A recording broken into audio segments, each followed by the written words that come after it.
Good afternoon, everyone. Thank you all so much for joining us this afternoon. My name is Rick Marlatt. I'm privileged to serve as the Associate Dean of the Graduate School here at NMSU. And I'm Hubbell. I'm Associate Dean in Honors and in the Communication Department. And we are very excited to share some information with you about this upcoming 2025 3-minute thesis or 3MT competition. I'm just going to do a brief overview that actually Dean Kudali put together on the first few slides here, and then Dr. Hubbell is going to take over and share some excellent content that she compiled for you and prepared for you this afternoon.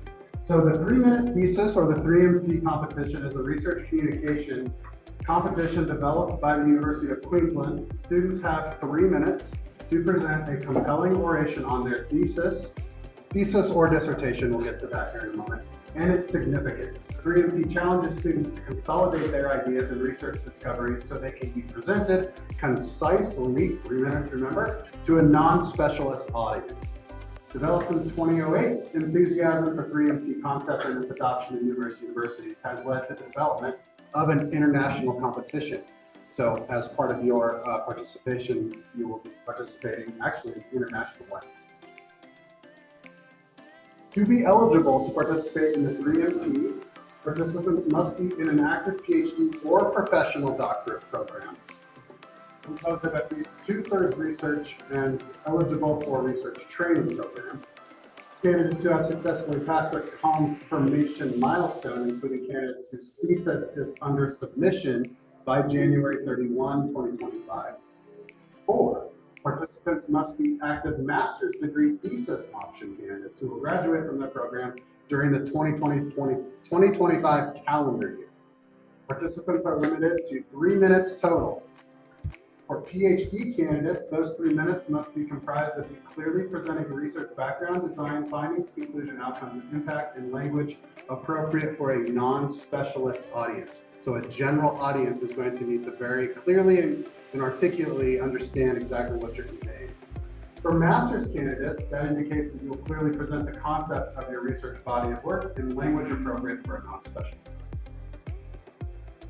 Eligibility and submission instructions include participants needing to submit a link to their YouTube video presentation. See details under submission instructions below.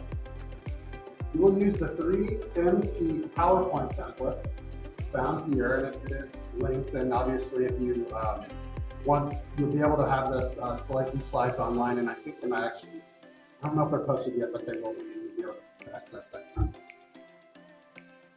When we talk about, and we'll probably, Dr. Hubbell will probably touch on this more, but the YouTube video, remember that that's the initial submission that you're submitting to be considered as a potential finalist for the actual competition that will be in person.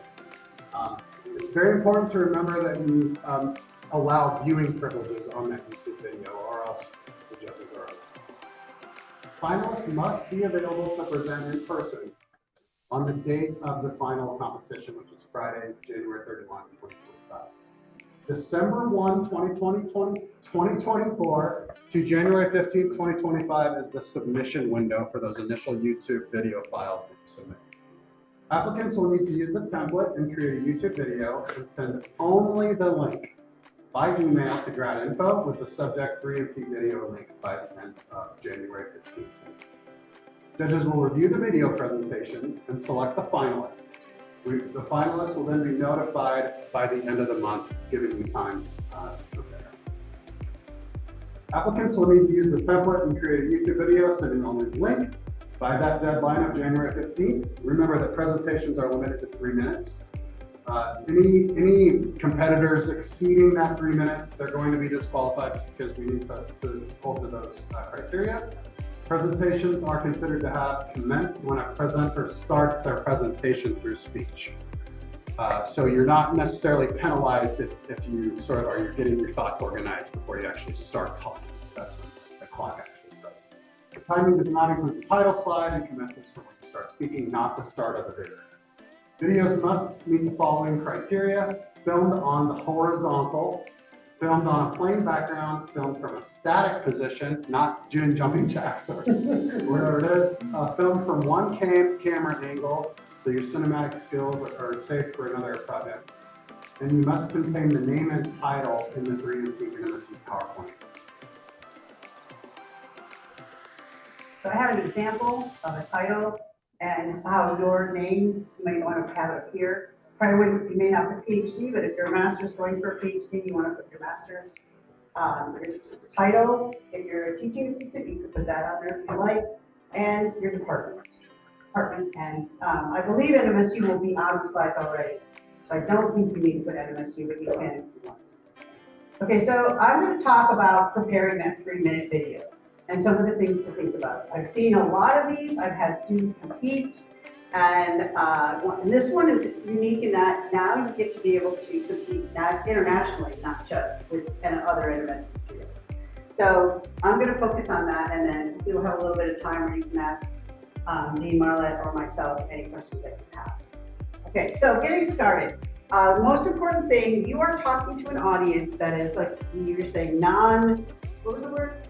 Non-specialist. Non-specialist. Biggest mistake, one of the biggest mistakes students make on this is they use a lot of jargon.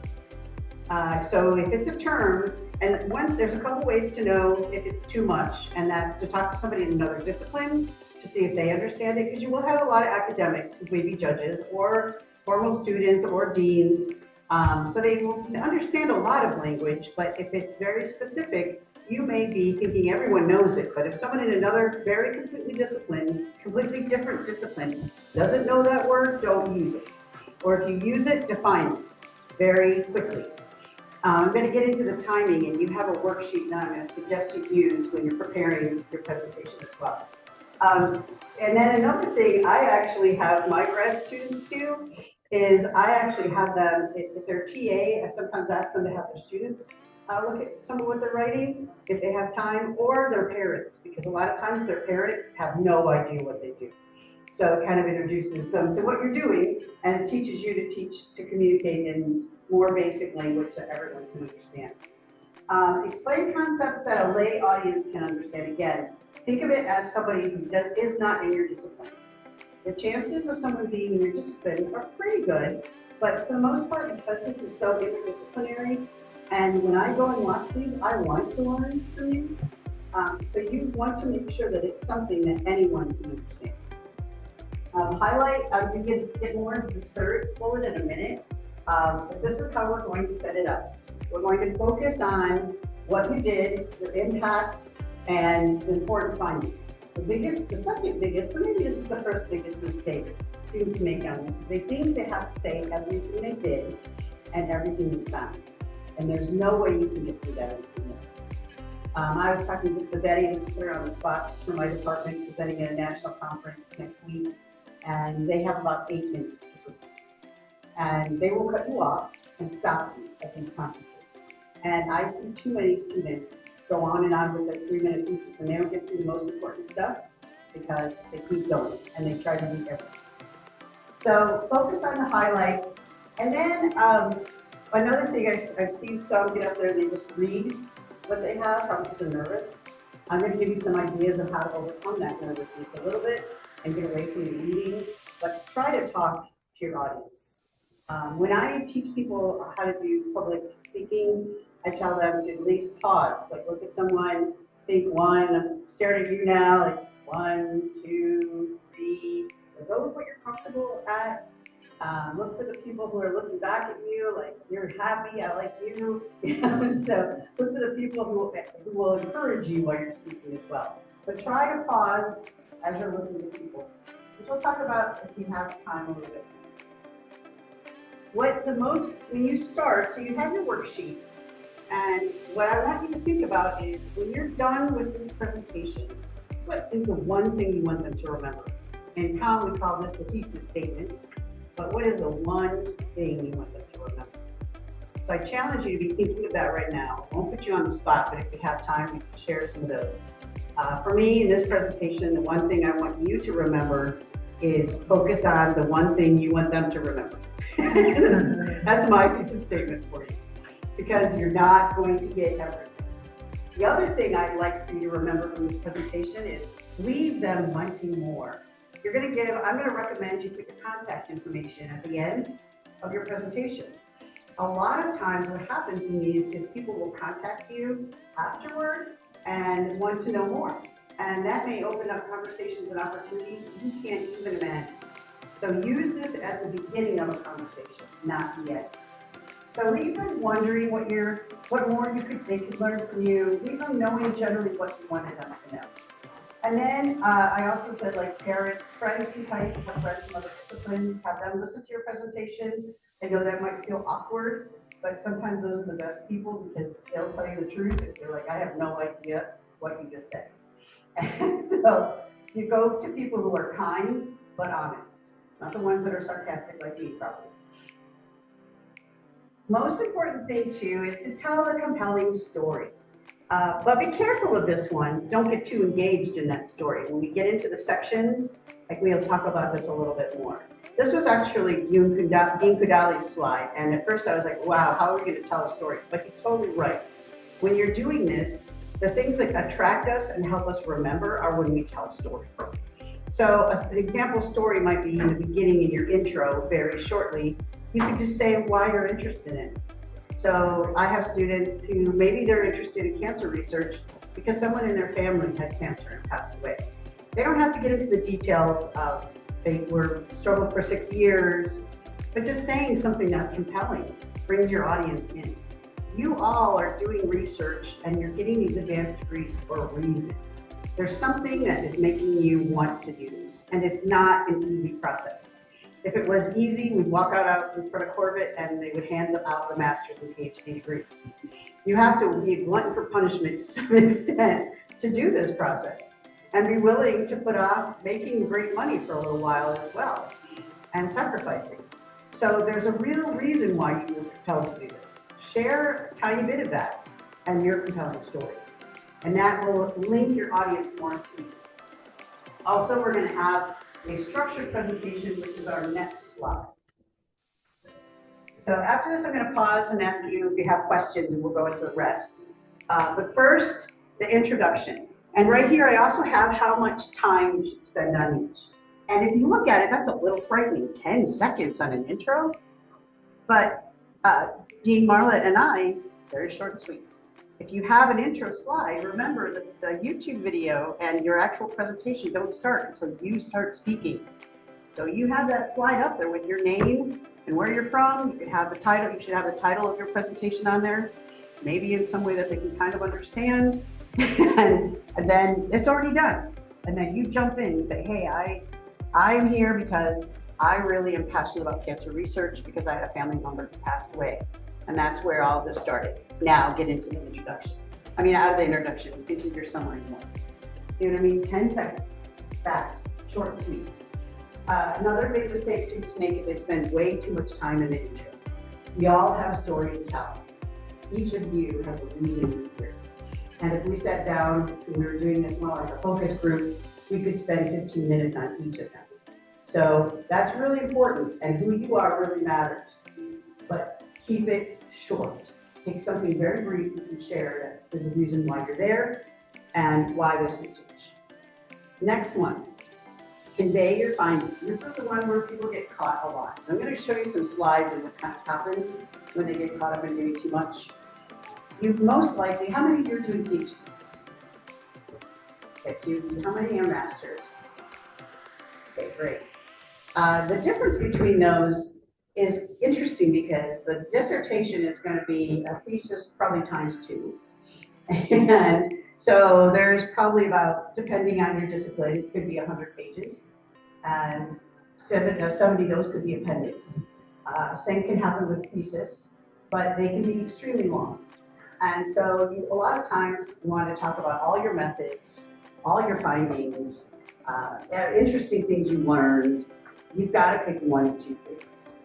I like if they have a slide up there that says what their methods are, and they can say something very simple like I surveyed 3,000 people on a website, or I had a focus group with 5 people, or I took a text and I analyzed it, or I did this experiment, and have it on there. Not complicated, simple.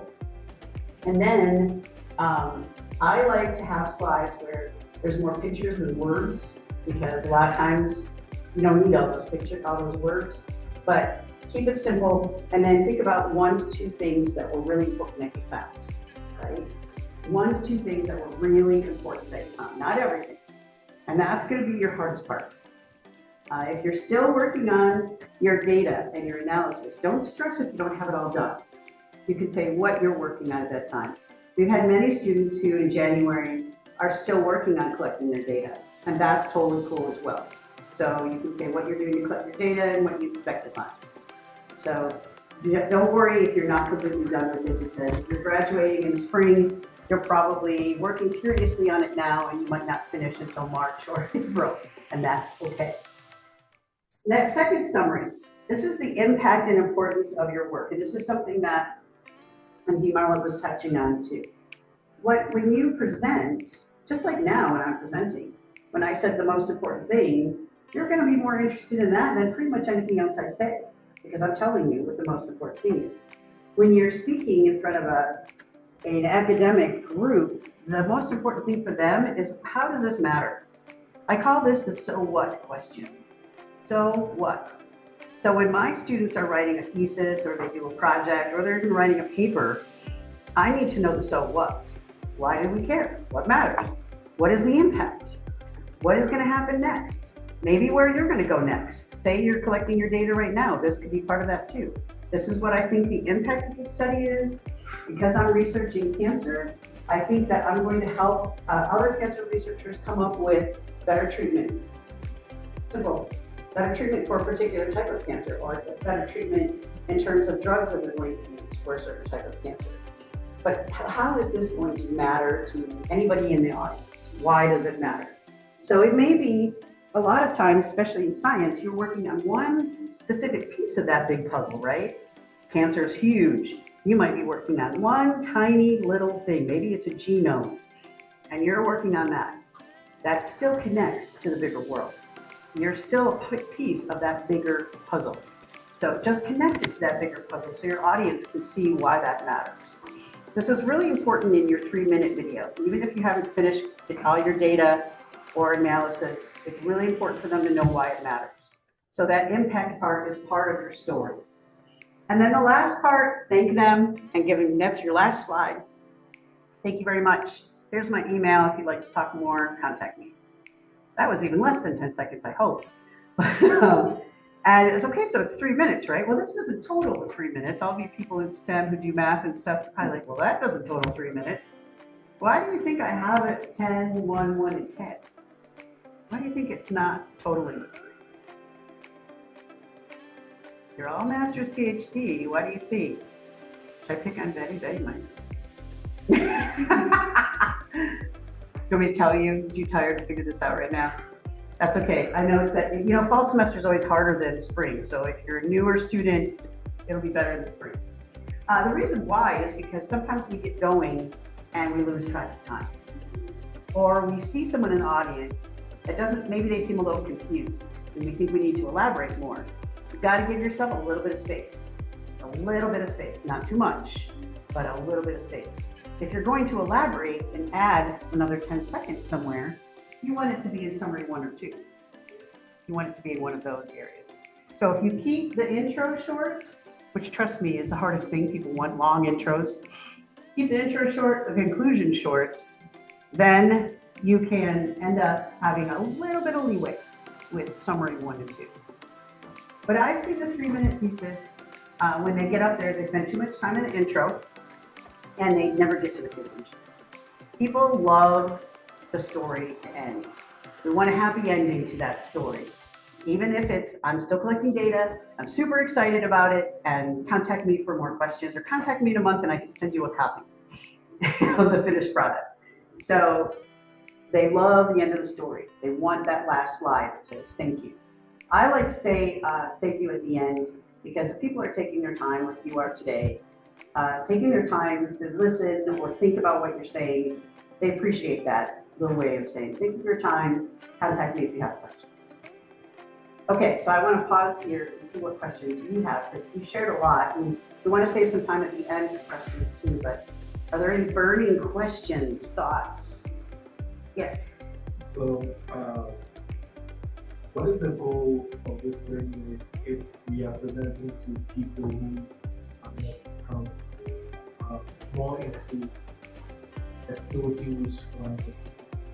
I want to understand why, because I'm a master's in statistics student.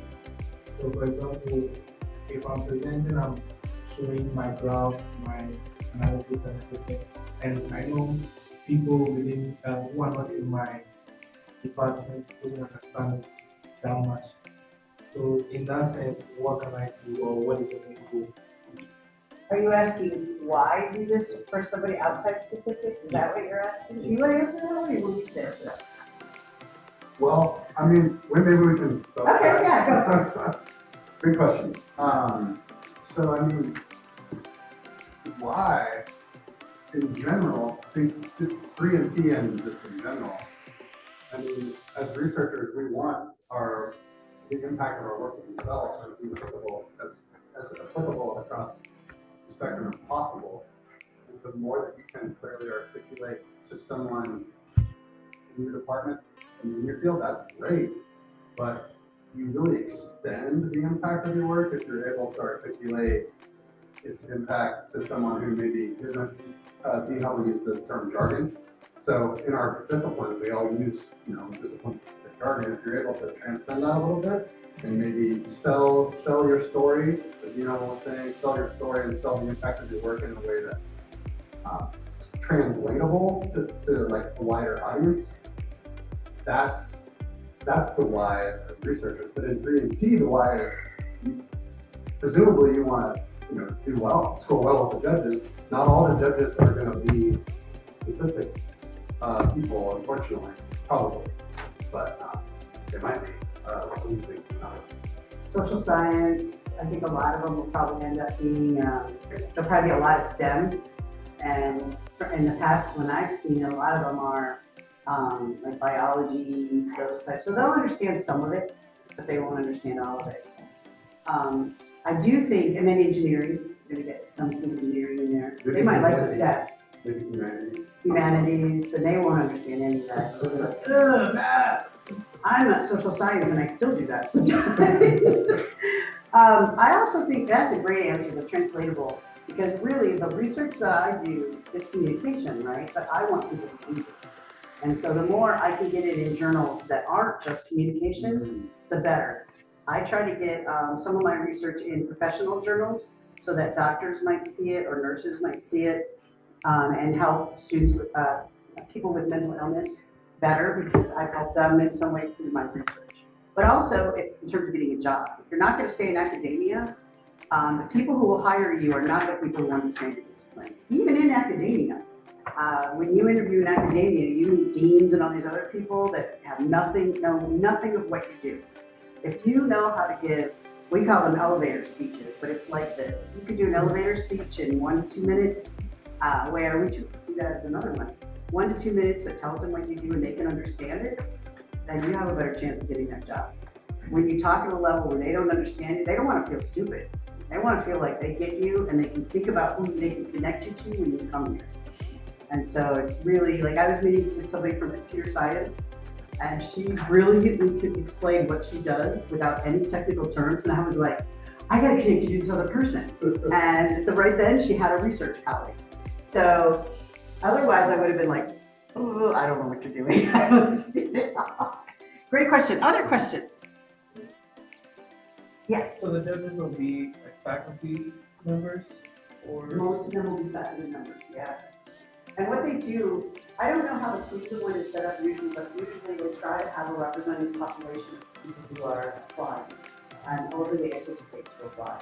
So there'll be a lot of STEM, but there will also be social sciences, humanities.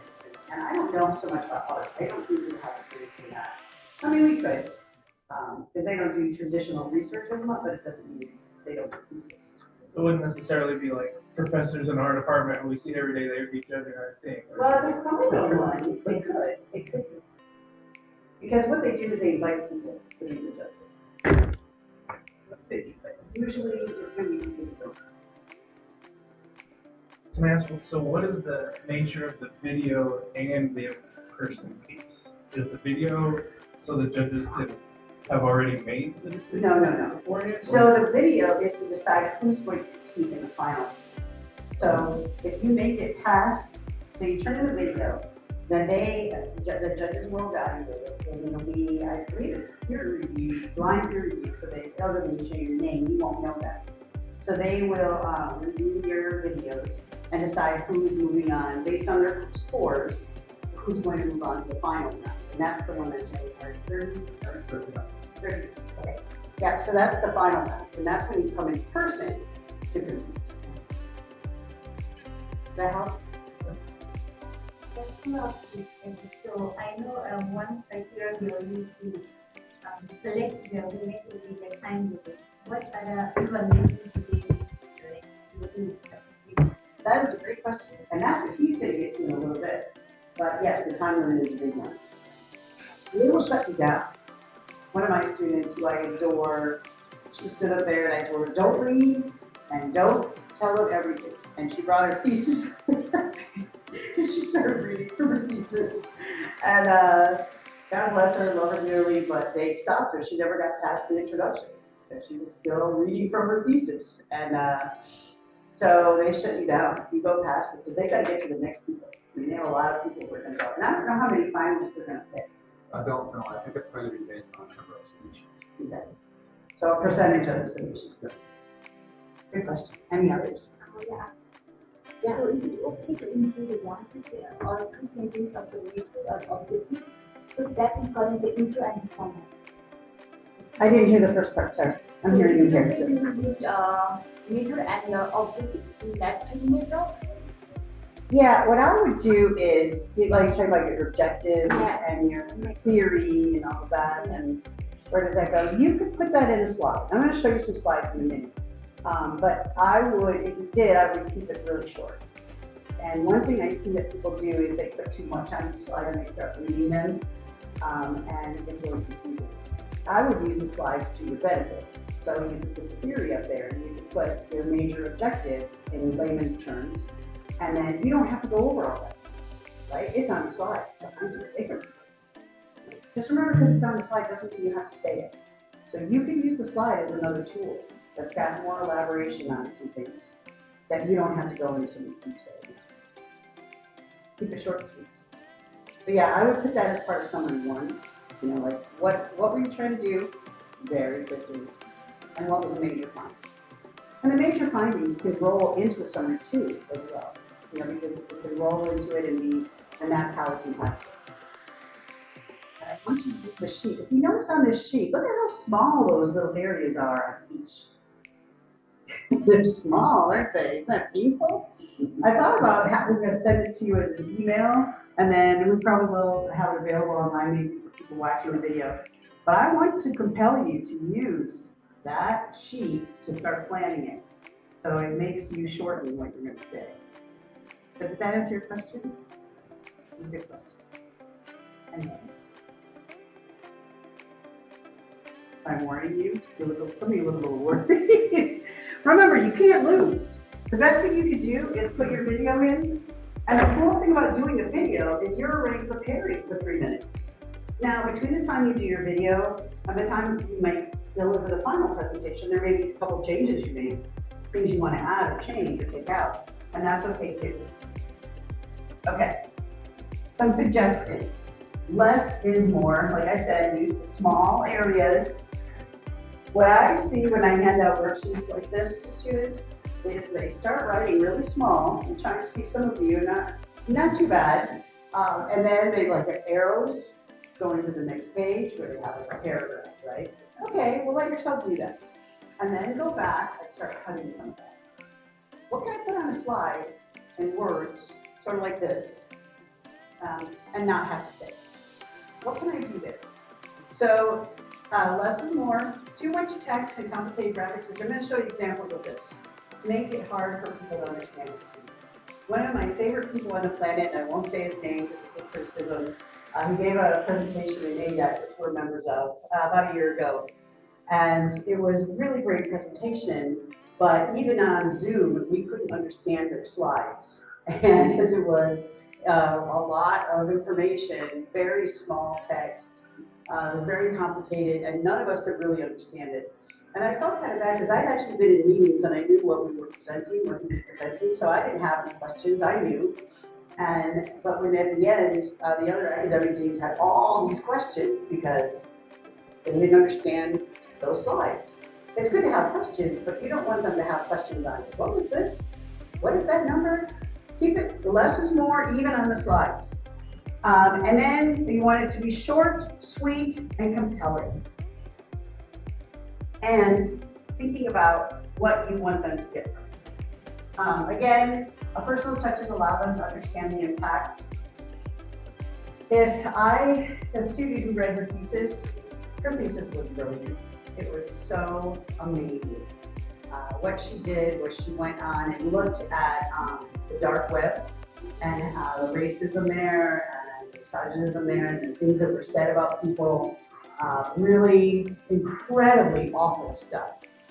And to get on the dark web and protect herself, she had to do a lot of machinations and even talk to friends that she knew in the FBI to protect herself. So she did all these amazing things, but she never got to do anything. She spent too much time in the intro. And I'm sitting there going, oh, I wish all of you knew.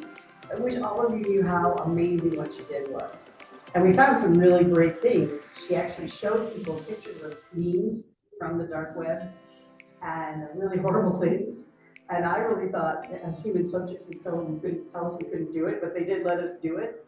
And she was particularly focused on minority populations and really awful things said about them. And then she gave it to these other populations of students and had them review it. And we thought that we would see certain things with politics, you know, like people with different political leanings would agree or disagree. We didn't find that. Yeah, so it was really interesting that among students, the political part wasn't as important as how they grew up and some of their backgrounds and how open-minded they were, which was surprising. But maybe it's because it's New Mexico, I don't know. So, but you never got to any of that, never.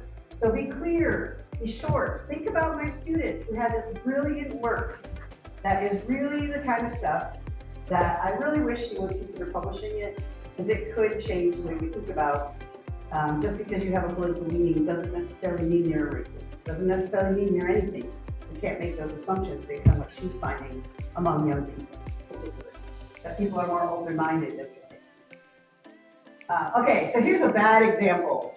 What do you think is wrong with this one? It's got 3 colors. What do you think's wrong? Huh? Too many things. I kind of gave you a hint in my example of 2. What else? Can you read any of that? Some.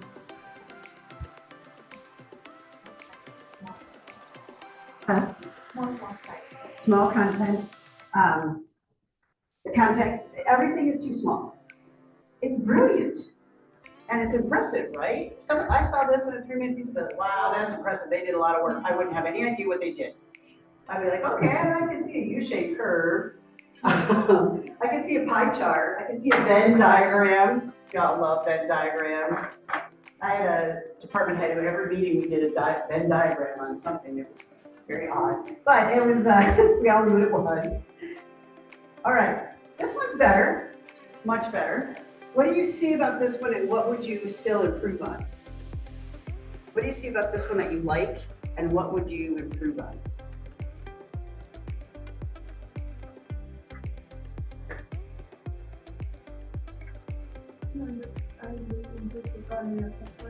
I can't hear you. You would improve or you like? And how would you improve it? I like that, go with it.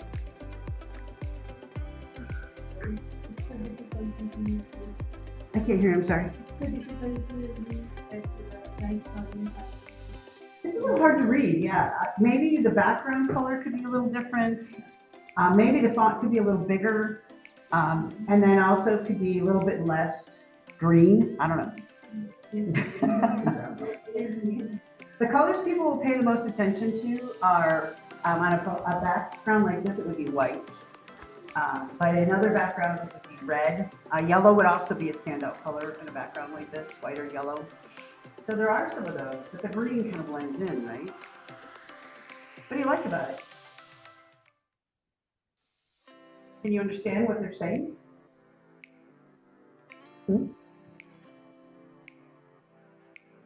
You're sort of saying yes. You seem afraid to say yes. Content are clear and when we look on that, we can know that what the researcher is doing. He wants to tell all of us. Yeah, there actually may be a reason why the green is there too, right? So because he wants you to remember the helping hand, or she wants you to remember the helping hand. I like this. The only thing I would change, I like the idea of changing the colors. I didn't think about that before, but it is a lot. Making the colors, making the font a little bigger. But I really love, especially the font here. These are going to be harder to see. And so I would make those fonts a little bit bigger, but I really like how simple it is. You know, like you're able to sort of figure it out just by looking at it. And again, the more your slide communicates for you, the less you have to explain.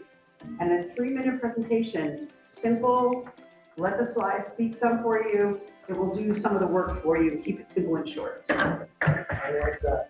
I like the comparison to the previous slide because this one has some orientation and to the images for the viewer to your point to help tell the story without having to spell it out. I think more work could be done. Like the phrases on the bottom, I don't know exactly how they're connected to the images, but they're getting there, and so that's a good progression. Yeah, and I love the end where it says death. Although, if we're talking about like the colors, you can't really see that red on there. I would have made that yellow. That's what it says. Death. And I would have made it bigger. But yeah, I agree that the things on the bottom are a little vague, but that could be where the person could spend a little time explaining. And then they don't have to, the thing I love about the slides is you have the picture. So you have the support cell, you see what's going with the picture with the leukemia, you see the support cell in the next one and what's happening with the drugs. So it's something that you can explain without having to go too detailed into each element, because some of it's already there. But one thing to be careful of, remember we talked about a jargon. Well, like support cell leukemia, I know what leukemia is, I don't know what support cell is, but that seems pretty general, that can be explained easily. When you get into some of these things, this can be a little bit more complicated. And so, like when they're talking about the anti-CS4-1R drugs, it wouldn't be a bad idea to have a definition at the bottom. And CS4 whatever drug is this, in as easy terms as you can. Not to add too much to it, but a simple definition that somebody could say, okay, that makes a little more sense. Anything else to add or change? And I'm watching your intelligent heads right now. You're like, I can't do that with mine. Mine's too complicated. But yes, you can. Also, here's another one. I really like this one a little bit better, but I think it's a little bit simpler, probably topic area, so it's easier. When you're talking about research in a laboratory, it's a lot harder to break it down into these components. But what do you like about this or dislike about this?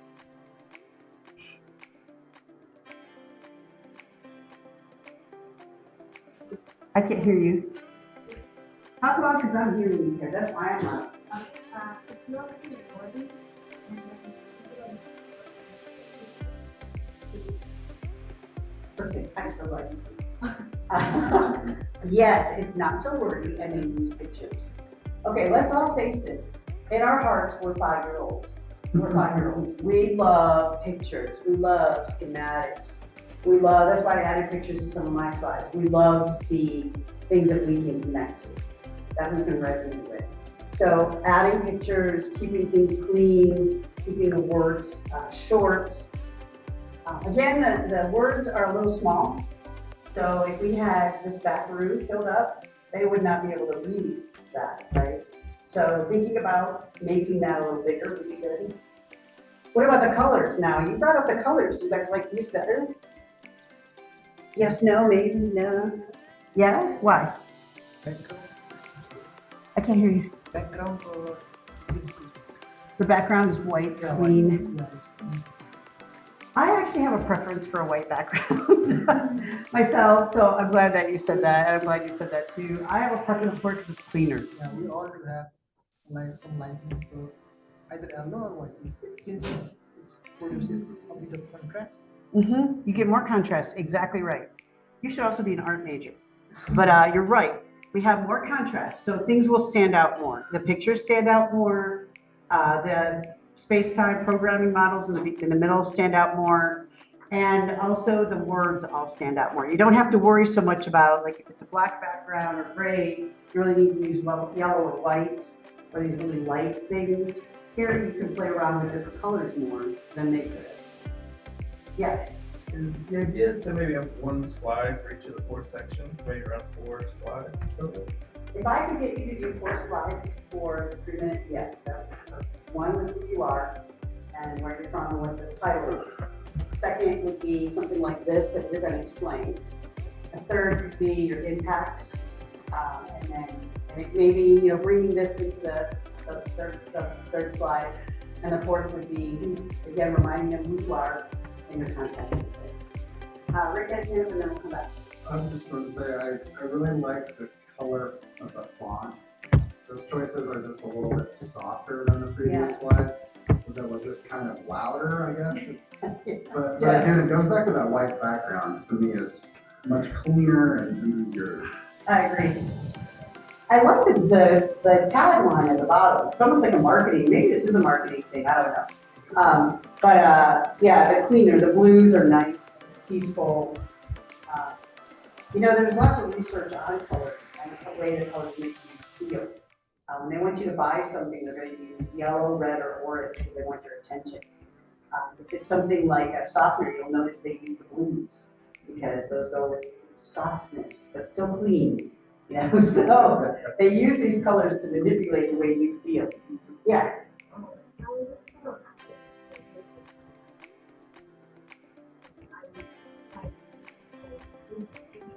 They always ask you to do one static slide. Just one static slide. You said 4 slides.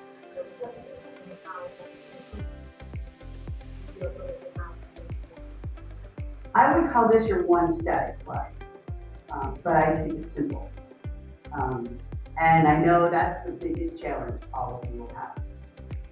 And I'm not sure if I have my email to get into this or not, but Dr. Marlatt knows how to get a hold of me. If you want me to take a look at your slides and give you feedback, or even listen to your presentation before you tape it, I'm happy to listen, or just across the street and come on Wednesdays. You can always stop by, set up an appointment with Betty. She's one of my students. She helped me out. But you can always contact me and I'll help you too. But yeah, you want to have at least one static slide, especially in STEM disciplines. You really want it, because the more they can see it, the better they can understand it. So, excellent.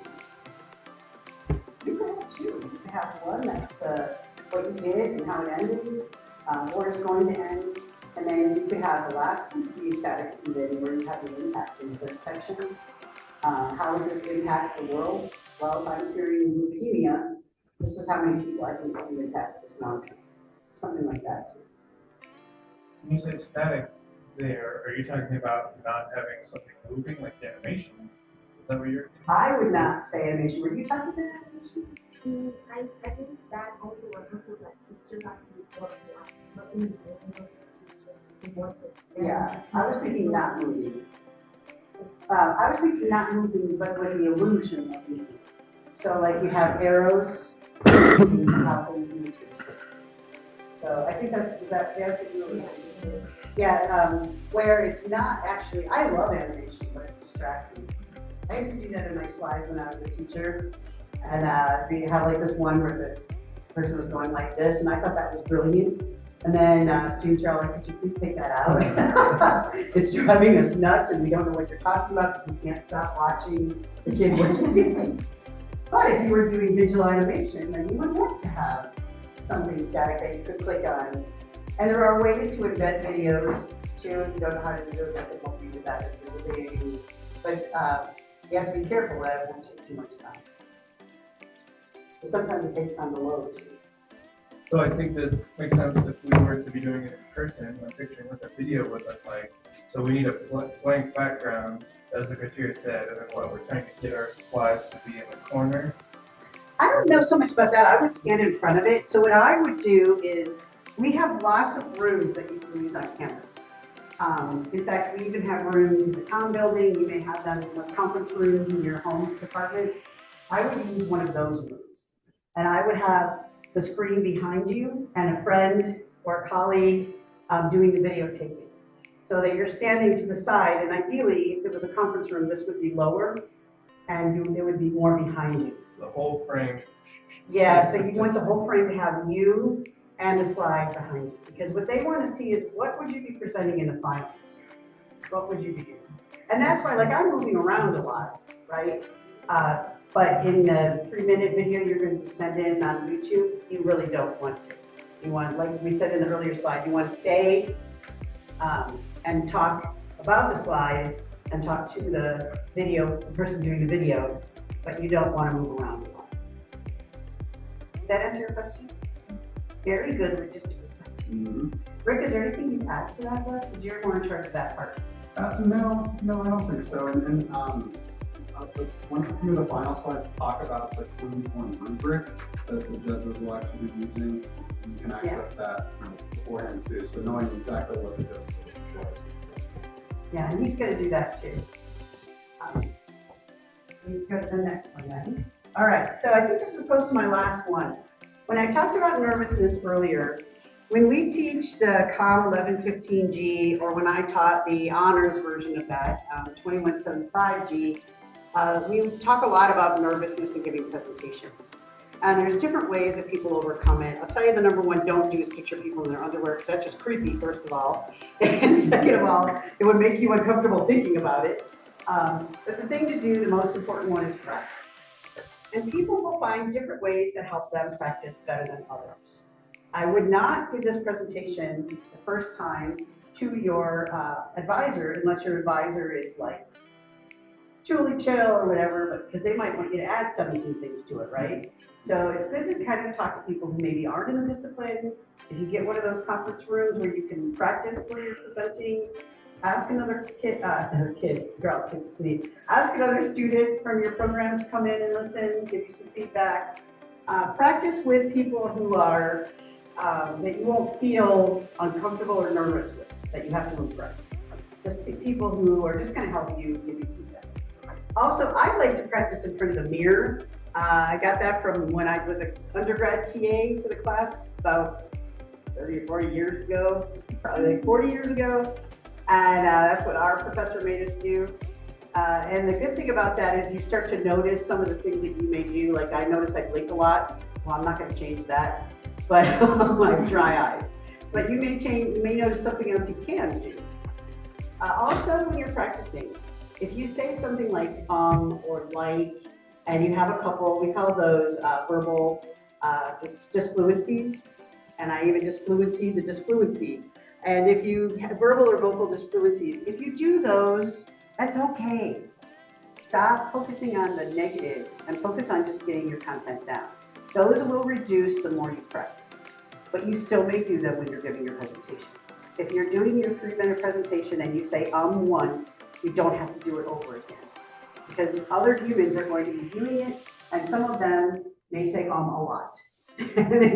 Unless you say every other word, and they're going to start counting it, which you might do if I was doing that, then you probably want to redo that video. But a couple of disfluencies, don't stress about it. Same when you give your final presentation, because we're all going to be finalists. Don't worry about a couple of disfluencies. Keep rolling. Also, when you're presenting, you may notice an error that the audience would never know. And this is more important when you get to the final one.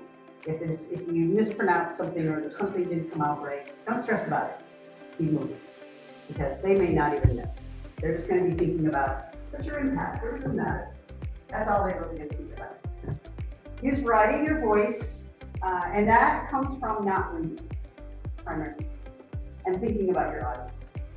Don't rush, find a rhythm. Another thing people do in this is, and this is why I suggest, I probably know a lot of your advisors, and they might not like me saying this, But I don't always suggest going to your advisors first, because your advisor is gonna want you to add more, right? They're gonna want you to be up there, almost like my students reading the thesis. They're gonna be like, well, you didn't say, but I want less is more. Because there's always gonna be room for that continued conversation if they contact you, right? And so what I want you to do is instead, less is more and slow down. Now, people normally talk at a relatively quick rate, and that's okay. But you don't want to add so much content that you're talking so fast that nobody can understand. And I see people do that with a 3-minute thesis so much because they're trying to add so much. And that's why I'm saying with your advisor, know that person. If they're going to add 17 things to it, then maybe you might want to show them your slides and get feedback on the slides for sure. And then have them see your final presentation. Maybe they'll have a few important things you have to add, but don't let them add so much to it that you're talking way too fast. Because again, they won't understand you. And then pause. It's interesting because you're going to be thinking, I don't have time to pause. But we want people to take a breath. We want people, especially if you're standing still and you're just talking, you're going to, toward the end of that 3 minutes, it's going to feel like you're going to pass out because you haven't taken a breath. So breathe, try to be natural, try to be your personality, show us a little bit of that. Be human. Pause. People like to think. They like to think about you thinking. So pause. Use these things as you're speaking to make it sound more conversational and less rushed. I think this is my last one. Okay, I've changed the order of them. So hold body language. When you're presenting eye contact, I talked about that a minute ago, and this is important for your 3-minute video as well. That's why I always suggest using note cards instead of paper, because note cards, first of all, don't make a lot of noise. We do that a lot in the COM 1115. When I teach it, they have to use note cards. That way you can go between your note cards or memorizing it by practicing it so you know what you're going to say. But also looking at people and doing the pause, especially in that video. Looking at the person who's videotaping you, maybe you look at a pretend person, look at another pretend person, but don't just stare straight ahead like you wish you were dead and you need this to be over. All right, never turn your back on the audience. Also, people will get so involved in their slides, if they're going like this, they can't hear you. And if you're hearing impaired like me, I have to be able to see your face, read your lips, and help hear your voice. So you gotta avoid that. You gotta keep your body focused. You can turn to it, but don't turn your back because they can't hear you. Practice using your hands. We have had, I don't know how much I like to watch how presidents use their hands, because presidents sometimes have one hand movement, or sometimes they'll have too many hand movements. But there's a person, honest to goodness, who's teaching them how to use their hands. And so as time goes on, a lot of times they'll start out with very bombastic, and then as they get more and more professional politicians, they tend to use their hands, very small movements, more precise movements. So use your hands as a tool, not as a distraction. So pointing at things, but not moving around too much. Also, practice use of stand straight. It's okay to present from a single spot. If you're comfortable standing still, do that, especially for the 3-minute video, you have to. But if you're more comfortable moving around a little bit, if that's how you use your nervous energy, that's okay. But in 3 minutes, you're not going to move a lot. So you're probably going to move up, you take a step back, up, and that's all you're going to do. Keep it small. The roll back and forth, I love this because I've seen, I don't know if my student has seen this too. We'll see all kinds of crazy things in 1115. I never let my students use a podium because they grab onto the podium and they start white knuckling it or they start driving it. And all kinds of crazy things happen. I think you will have a podium available for this, but I suggest you don't touch it. Use it only to hold notes, because a lot of times crazy things happen. Phasing for no reason, playing with your hair like I just was. When you're looking in the mirror practicing, you'll see yourself do these things. And then listen when you pause, identify your weaknesses, but exploit your strengths. I have a person who teaches comm for my honors comm class, and she has each one of the students come in after each speech, and they come in thinking they're going to be criticized. First thing she says is, "Tell me what you did right," and she doesn't tell them ahead of time. They don't know what's happening this week. They come in, "Tell me what you did right," and they're like, "I didn't do anything right." And she says, "No, you did. Tell me what you think you did right." And then she tells them what she thinks they did right. Focus on your strengths. You know, like you're smiling, you have a very nice countenance. Smile. Show them that beautifulness. Use your strengths. It could be your voice. It could be your smile. Use your strengths. And when you're practicing, focus on those things. The last one, you pretty much know you can't have a costume or a frock. Don't dress up like a dragon. And also, previous finalists will be reviewing it. And I'm going to turn this over now to you. I hope I didn't take too much time. All right, just a few more slides, and again, the slides are going to be available and sent down, so each one of those embedded links are going to be very helpful. I think Dr. Hubbell just had the link to, the last slide had a link to Finalists. to other finalists, so you can see examples of some successful presentations. So in addition to that, the Queensland rubric is going to be embedded as a link there too. Which should supplement Hubbell's excellent guidance flows also. So some questions that are embedded in that rubric and some guiding questions as you prepare are: did the presentation provide clear motivation, background, and significance to the research question? Did the presentation clearly describe the research strategy, design, and the results and findings of the research? And did the presentation clearly describe the conclusions, outcomes, and improvements? So this all coincides and it fits nicely into the kinds of packages that a good 3MT is going to present. Oh, I already got it. Oh, that's okay. I got it. Perfect. So engagement and communication is another theme or criteria in the rubric. Was the oration delivered clearly and was the language appropriate? Again, practicing between now and the time you record your video, practicing for that non-specialist audience and really articulating clearly your work and the impact of it to a general kind of audience. Was the PowerPoint slide well defined? Did the presenter convey enthusiasm for the research and did it capture and maintain the audience attention? So as Dean Hubbell was sharing, you should probably be pretty excited about your work, and if that's coming across to the audience, that is much more engaging and works well for us. There's going to be 3 judges on the panel, and that rubric prepared by the University of Queensland will be used to rank students in the decision of the judging panel, the final decision. So I don't think there's any appeals to other judges, unfortunately, but that's okay. So the first place winner will represent NMSU at the Western Association of Graduate Schools 3MT competition to be held in spring. I believe that's in March, if I'm not mistaken. Yeah. And so these again are the eligibility and submission instructions. I believe they're copied from the previous slides.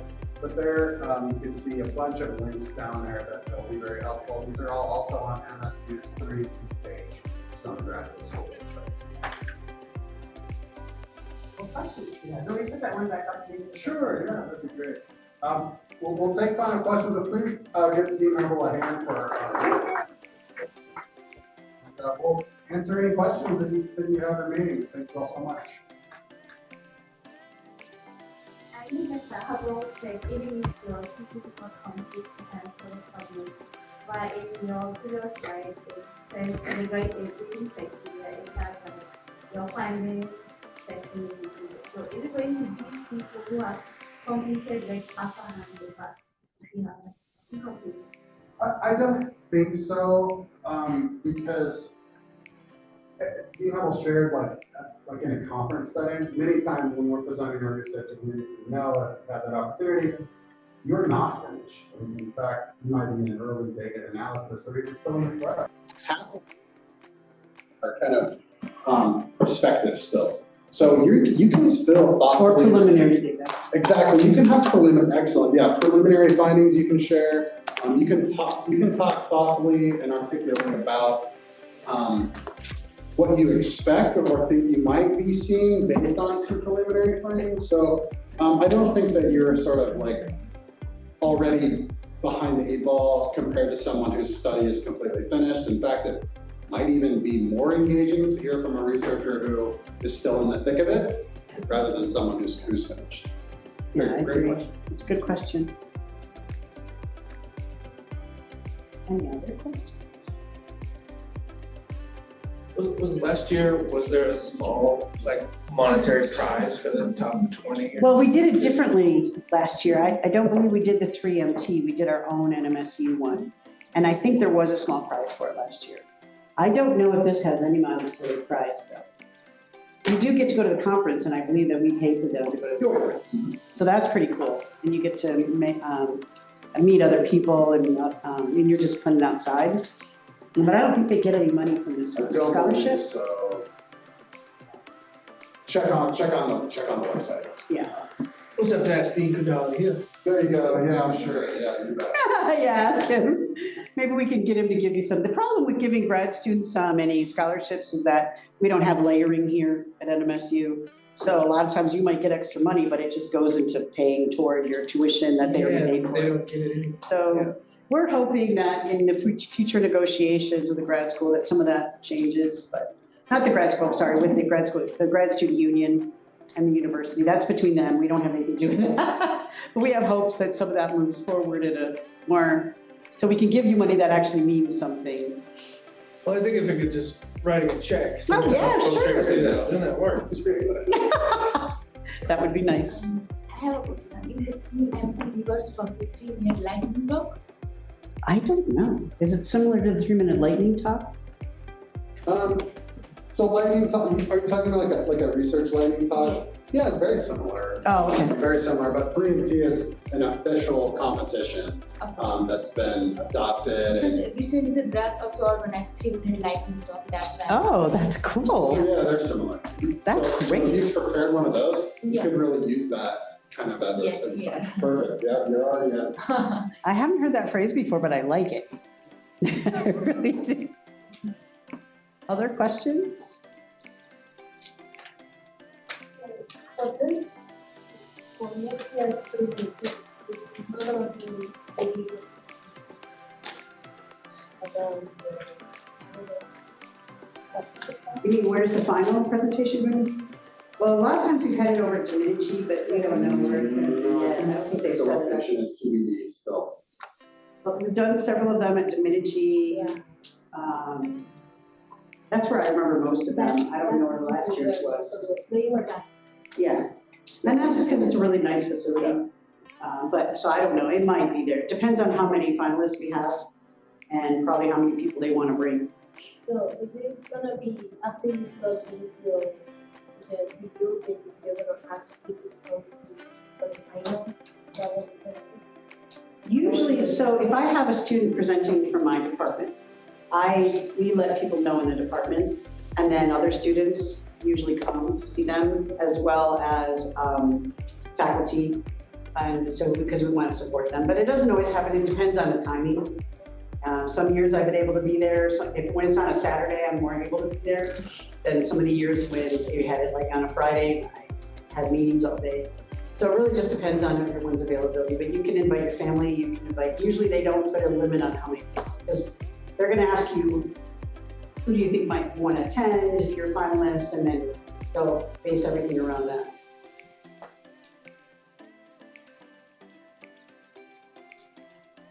Other questions? The rubric the judges will use, is that something that is formal that Queensland would have? Yeah, it's gonna be. It's on the website. Yeah, it's on the website. Yep. I would suggest looking at some of the examples. So, like he was saying, we didn't have time to show the examples here, but there's some good examples of other speeches. So I would suggest watching those. Any other questions? Well, thank you all for being here. Appreciate you. Good luck. I'm A Hubbell at NMSU, it's A, 2 B's, 2 L's. So, you can find me in the Honors College and keep, or come. Thank you guys.